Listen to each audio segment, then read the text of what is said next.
Hey, buddy. Why the long face?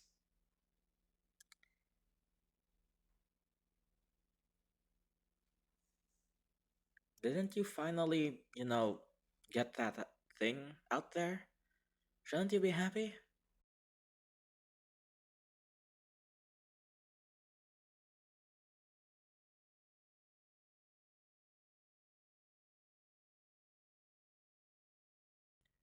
Oh, um, sorry to hear that. Um, well, you know what they say, right? Um, everyone's a critic. D- don't,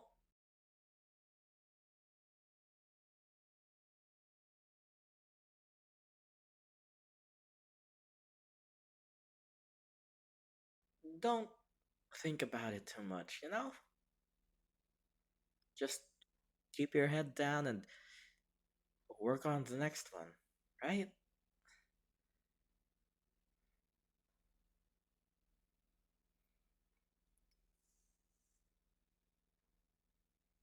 I know how disheartening it can be when something you put your time and your heart and soul into isn't appreciated, but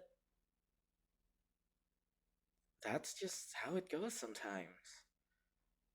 You can't please everyone, and sometimes the people that don't get pleased find it first.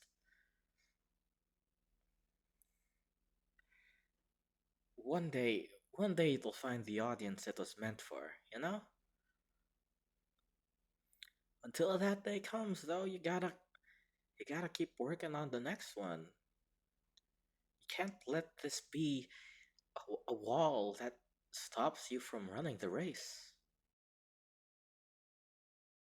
And sure, well, what you have now might be considered amateurish, especially by you because you're your own worst critic, but that's not a bad thing. I mean, quality wise, kinda, but that's the thing, right? Life is a series of failures. You just learn to fail upwards.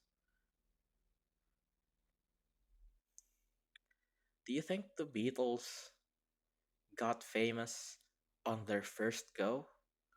No. Sure, they've had problems learning their instruments too, right? Maybe maybe you think they got famous on their first go because that's the first one that you saw, but you don't get to see the hundreds, maybe thousands of failed songs that they didn't even release. You don't get to see them when they were younger learning to practice guitar and probably cutting their finger on the strings or something, right? You just learn, you just see them when they're already good. Same thing with probably Michelangelo, right? He was the one that did the whole famous David painting, right? Do you think he did that right away out of the womb? The moment he picked up a brush, it was just, I am a god now. No, no. He probably started with stick figures like everybody else. Let's see, who else? Tolkien. Do you think The Lord of the Rings was his first ever time writing? No. He probably wrote fan fiction. A lot of writers start with fan fiction. I'm not him, so I can't say for certain, but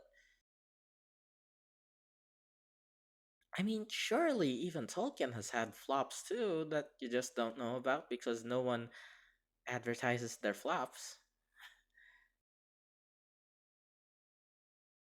Scott Cawthon from Five Nights at Freddy's. Probably the most famous example of failing upwards. He turned an insult into a an empire. All because some asshole said your animations look so robotic or whatever it was. I don't remember the actual thing, but yeah,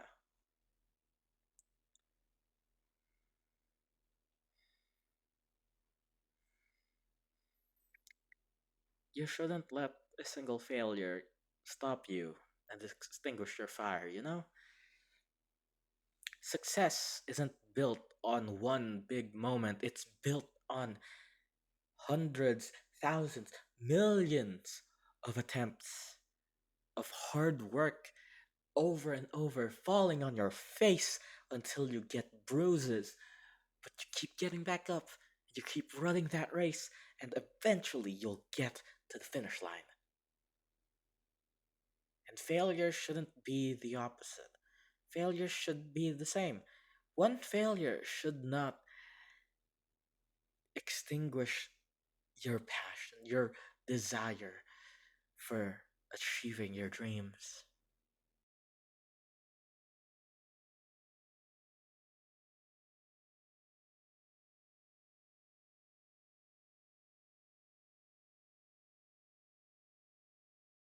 I mean, look at me, right? I got to where I am because I sucked at first, and then I just learned and got better. But well, you can't learn if you don't try, so keep trying. I know it's easy to get in our heads, especially if you decide to try and make a living off something unstable. What we're doing isn't a 9 to 5 job that you get your salary at the end of the week. You don't know if you're even going to get paid for the next one for what we're doing. But isn't that just the more reason to try harder? I'm not saying you shouldn't take a break. A good work life balance is important, but make sure that it's a timeout and not a game over. You know?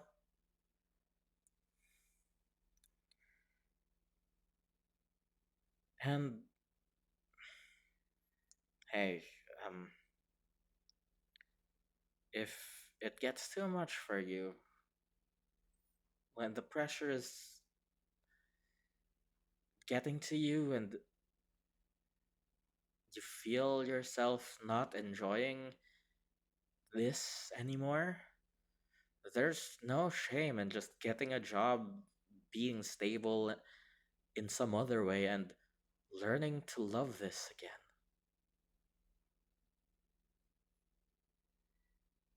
Not everything has to make money, you know?